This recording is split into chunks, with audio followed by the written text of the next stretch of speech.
Robin paced the deck of the airship, ignoring the recently recruited pirate slaves and even the occasional glance from Valerie. All she could think about was that they were rapidly approaching Toro, the place where she hoped she could liberate her parents from captivity. A memory kept flashing through her mind, incessantly harassing her. That night when the vampires had come. It had been a peaceful night, one spent listening to her dad go on about his plans for them.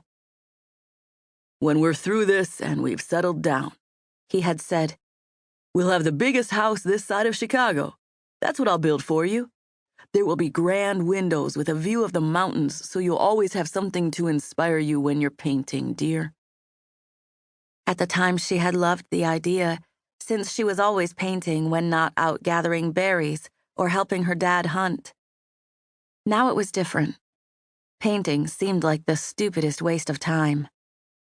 "We don't need a big house," her mom had countered, lowering herself to the log he sat on and wrapping her arms around him. "Just one that keeps us together and warm." "As long as it will give you two some privacy," Robin had joked, flicking a small twig at them. "Keep it clean." "Robin!" Her mom gave her a scolding look. "You should be happy your parents still love each other." "She should be happy we're both alive, given this hellhole of a world," her dad had said, voice raspy.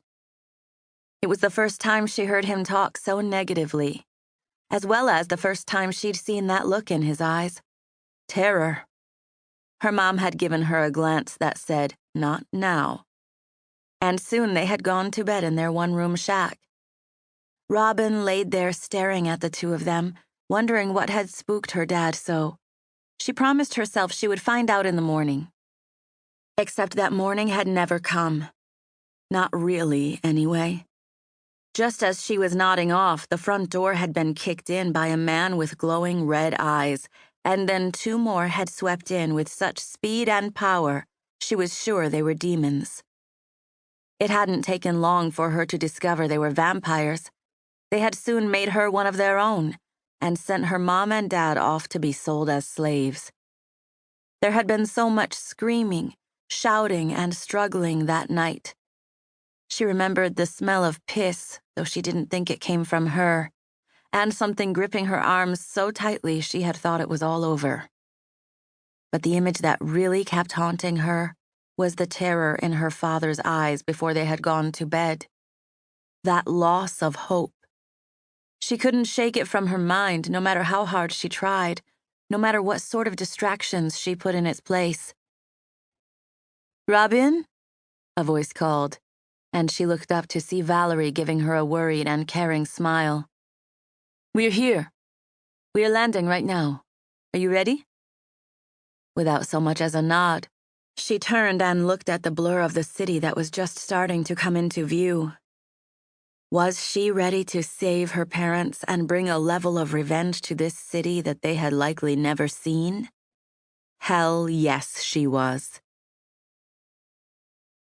It worried Valerie that Robin was so distant and quiet, but she understood. If it were the other way around, if Valerie thought there was the slightest chance of saving her family, she would already have charged in and slaughtered every one of those bastards by this point.